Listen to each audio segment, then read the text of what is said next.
唐宋時期，隨着海上絲綢之路的興起與繁榮，廣州逐漸成為了中國最重要的港口之一。人才、技術與飲食文化在這裡不斷的交匯，疊加上需求的爆發也讓甘蔗這種作物開始在嶺南大規模的生長。而糖的普及，最終孕育出了獨屬於廣府地區的甜品體系——糖水。也正因為這座城市幾百年來始終保留着對甜的飲食文化，在今天這個全球化的時代，廣州乃至整個嶺南地區也成為了中國最適合各類甜點生長的土壤。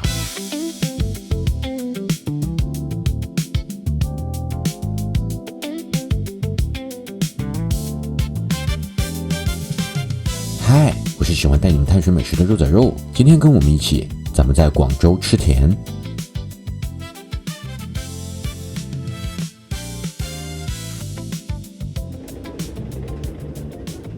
我們在廣州的這幾天住的地方是一片廣州味非常濃的老城區，社區氛圍鬆弛安逸，於是當我們想要額外攝入一些糖分時那可真是太容易找到了。街頭隨處可見的點心那必然少不了蛋撻和菠蘿包，而它們就是舶來甜品漂洋過海來到這裡，並在粵語地區生根發芽的最好成功案例。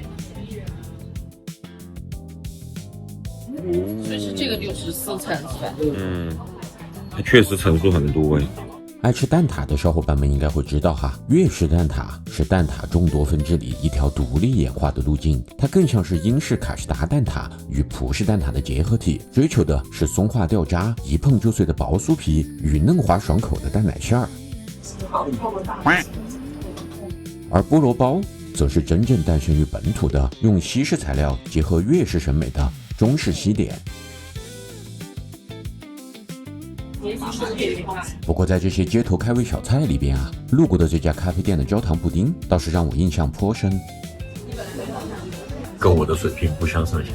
這是很高的肯定了。書歸正傳，這次我來廣州的真正目的其實是去找那些藏在社區裡的法式甜品，因為據我的了解，這座城市的法甜放在全國絕對是保底前3的水準。我想給你買個兩你們肉炒執意要給我來一瓶廣式涼茶體驗一下。鑑於我們這幾天吃的比較多，選了一個腸胃不適茶，好像中藥。他說了呀，純中藥，無西藥添加。他用藿香板藍根熬出來的，怎麼可以這麼難喝對不起，沒有不敬的意思就是它真的很難喝。喝完了肠胃確實應該會舒服一點，因為吃的少了。它很像，小夥伴們，你們有沒有喝過一種藥叫藿香正氣水？倒是有點那個味道。哎呦，不行了。俗話說得好呀，生活就是這樣先苦後甜。於是我們在一個居民區裡七拐八彎走了好一陣之後終於找到了這家在當地已經小有名氣的甜品店。現在就讓我們來感受一下廣州的法甜水平吧。哇，當初的酥皮都還是溫溫的。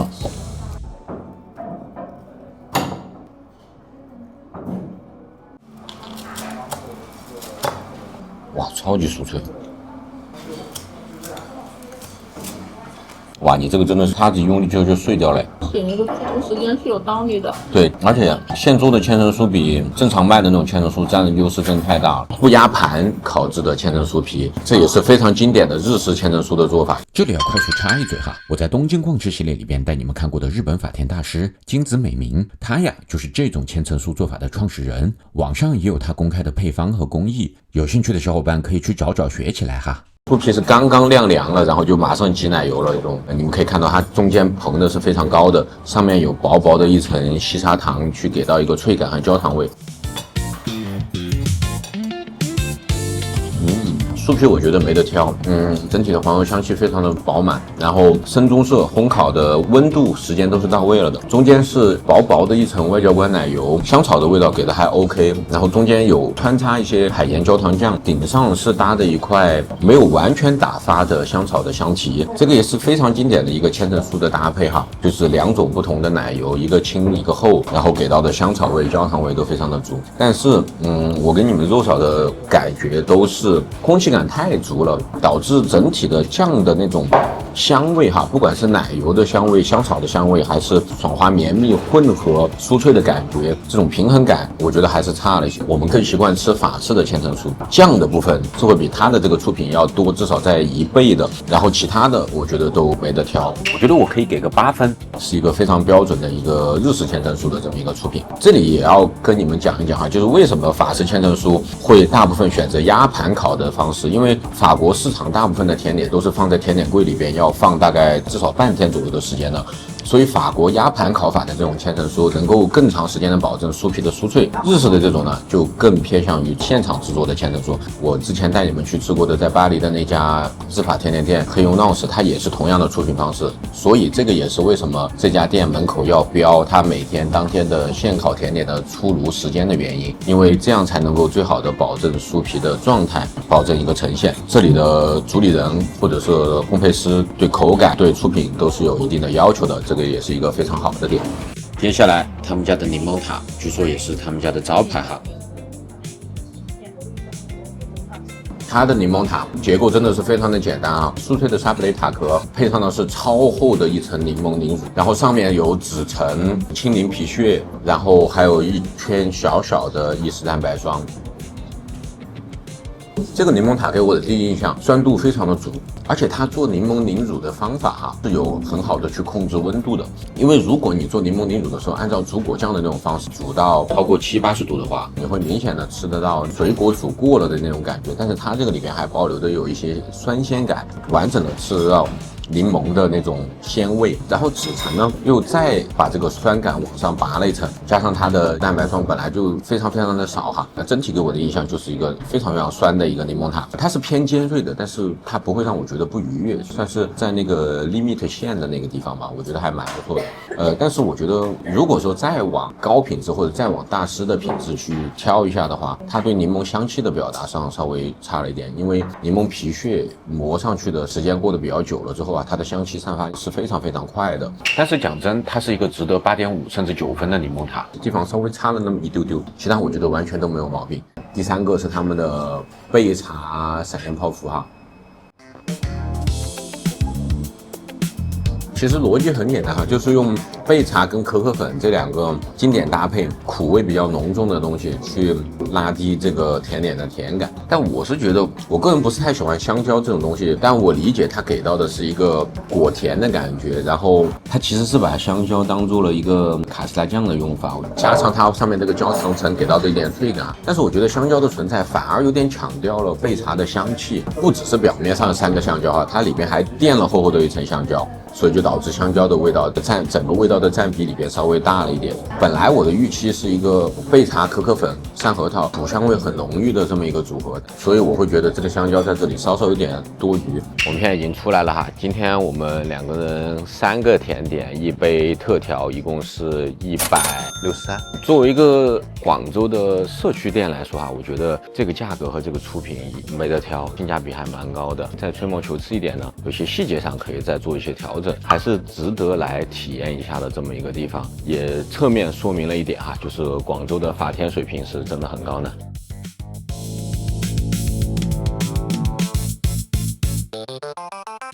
我們這次來到大灣區啊，還帶上了咱們自家新款的可頌 T 恤，抹茶綠和蜜桃粉分別是我和肉嫂最喜歡的夏季色，可頌則是我們最愛的麵包之一，立體刺繡細節滿滿，大號牛仔可頌托特包也同步上線，超大容量適配各種場景，2層內包方便收納，喜歡的小夥伴們可以在我的首頁店鋪中找到它們哦。廣州的甜點可以說是百花齊放，遍地開花，新店們啊靠着新造型、新口味打出一片天。而一些老店則靠着扎扎實實的出品工藝，堅守着屬於老字號的榮光。廣州知名白天鵝賓館，據說是廣州第一個5星級酒店。然後他們的葡撻看着真的很棒哦，來試一試吧。它是那種豎着把酥皮捲了，然後再鋪到模具裡邊的，出層都超級的清晰。我還是第一次見開酥開得這麼整齊的葡撻。嘗一個。媽呀！第一次見到啊，先烤了酥皮再灌餡的葡撻，超酥，超級酥。它酥皮黃油給的很足，老牌5星級酒店的厚重，真的。蛋餡非常非常爽滑，然後應該是用的 cream，油脂感很重。好吃好吃。我们真正的目的地啊，其實是這附近新開的一家法甜店。剛開業沒多久，這家店就因為其精緻的出品，在社交媒體上大火。那麼這樣一家後起之秀，真實水平究竟如何呢？我們也是在沙面附近玩，路過了這邊，現在在靠近伊德路的方向。他們家的出品我也是在網上看到過非常多次了。外觀設計上來講哈，你能夠看到非常多大師店的影子。他們家用的材料跟工藝應該都是不錯的。今天一次性是點了他們家3個招牌的甜點哈，聖多諾黑、檸檬塔加上一個開心果泡芙。讓我們來試試他們家的味道究竟如何吧。就從他們家招牌的檸檬塔開始吧。他們家的這個檸檬塔下面是一個類似於脆香米脆片做法，然後用白巧粘在一起的一個酥脆塔底，上面就是檸檬凝乳，有檸檬皮屑和紫橙，然後再上面是一片白巧克力，上面還有做一些噴砂處理，然後再上面是有點綴的一些，你們看到這些黑點啊，是香草糖漿。讓我們來試試這個味道。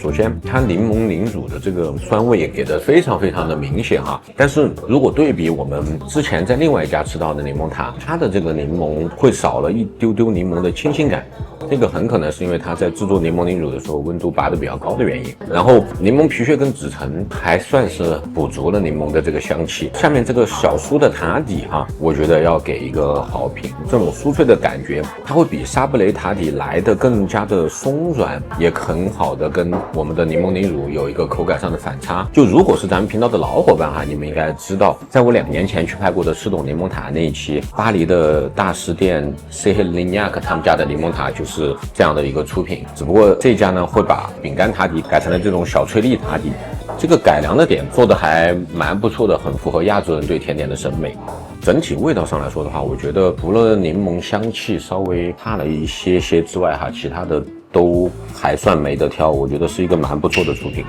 ，8分完全沒有問題。第二個啊，他們家的雪橙紅茶聖多諾黑，那我們來試試。它這個出品也非常的精細哈，你可以看到幾個細節，我覺得它做的蠻不錯的。首先，它的紅茶奶油上有點綴的一些橙汁檸檬皮，切開了之後呢，奶油的內部它有點綴的一些橙子果醬。然後還有就是它把泡芙上面的焦糖脆頂哈，它換成了一個橙子做的凝膠。然後下面的這個千層酥皮哈，它應該是裡面加的有一些紅茶粉的，不然顏色不至於會這麼深。然後整體呢，泡芙上捏上去非常的硬挺，應該是當日的新鮮出品。那我們來試試這個味道。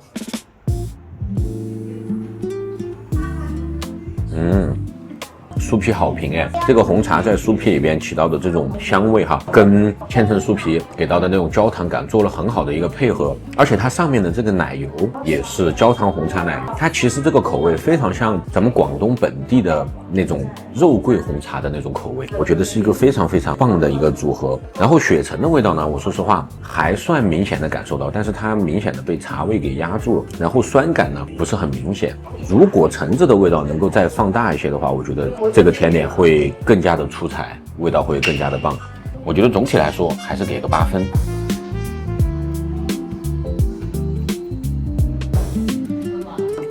它泡芙裡邊填的也是橙子果醬，蠻有意思的一個出品。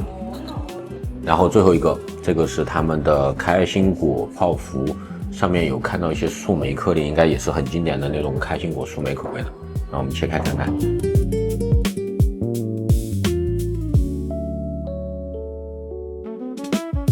切開你們可以看到啊，它的這個層次做的還是蠻有意思的。它上面是一個厚厚的開心果慕斯頂，然後中間夾的是開心果奶油，然後有一小坨樹莓果醬在裡邊。酸度也非常的高，這個應該是自己熬的醬。再下面是開心果焦糖的一些果碎。先說優點，它整體的味道裡面，它有加入豆蔻的这个香料的味道呢，有很好的再多小小的一点层次，也很好的去融合了树莓的酸。不好的点是在于，第一，我觉得它上面这个开心果慕斯给的实在是太厚了，你能吃得出来它慕斯里边放的开心果酱的量是不少的，但由于这个慕斯的厚度它非常的影响出品的这个口感，而且这个慕斯会衬的泡芙里边的奶油非常的寡淡，泡芙壳虽然是薄脆，然后再加上底部有一些焦糖開心果的果碎，給到更多的一個口感哈。但是還是那句話，慕斯太厚了，把整體的口感也給淹沒掉了。我寧願它裡邊的醬做得濃一些，把慕斯做得更薄，或者甚至於在慕斯中間你多加一層開心果的帕里內，它都會好非常非常的多。簡單總結一下，首先今天我們3個甜點2杯咖啡，一共消費是226塊錢，平均每一個甜點的話大概是在50塊錢左右。不得不再次感嘆一下哈，廣州法甜的這個性價比真的是太高了。從2個方面來講吧，工藝技原材料方面都蠻不錯的，你看得出來做出來的出品也非常的標準，形制外觀上做的也都非常的乾淨。雖然你能夠看得到很多大師店的影子哈，但是我覺得一家甜品店開始去復刻一些大師店的名品是完全沒有任何的問題的。當你在做的過程中，你自己會發現更多的靈感，會出到屬於自己的一些新品，其實是一個慢慢演進的一個過程。然後另外一個角度上來講呢，就是味道搭配的理解上，我覺得很多細節上其實還可以再打磨一下。我一直有的一個觀點啊，就是因為慕斯它其實就是一個塑形、一個平衡口感、平衡口味的工具，絕對不應該成為一個法甜裡邊味道和口感的主導。我非常不理解現在很多所謂的法甜，它的本質其實就是在做慕斯倒模，你其實就是在吃打發的凝固的奶油，沒有任何的意義。總的來說呢，是性價比非常高的一家店，然後出品也蠻精緻的，值得來嘗一嘗。大致就是這樣。好啦，如此糖分超標的一期，你們最喜歡的是哪一家呢？歡迎彈幕留言評論告訴我，也非常歡迎你們把這期視頻分享給你身邊喜歡甜品的、準備去廣州或者就在廣州的小夥伴們。當然，我們這期也只是淺嘗了廣州眾多法甜店的冰山一角，而且也並非全部都是一帆風順。比如下面這家我抱了很高期待的店啊，卻反而讓我失望不小。它這個跟樓下的千碟餅坊賣的拿破崙還不一樣，隱隱覺得稍微有點不對頭。上面這個香草奶油啊，白巧給的有點多，有點硬。然後很多人問啊，吃拿破崙該怎麼吃？就是這樣豎着切開。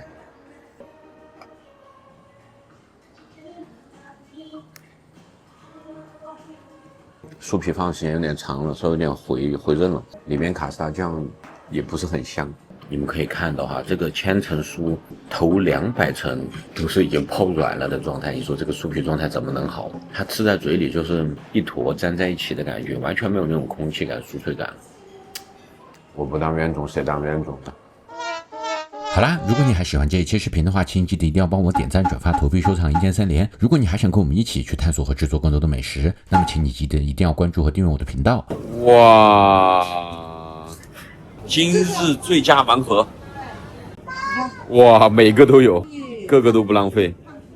100塊錢的小榴蓮開出這麼多榴蓮之後，那個阿姨都驚了，沒有一半是浪費的，真的是神仙榴蓮。那麼咱們這期視頻就先這樣，下期視頻再見，Peace out。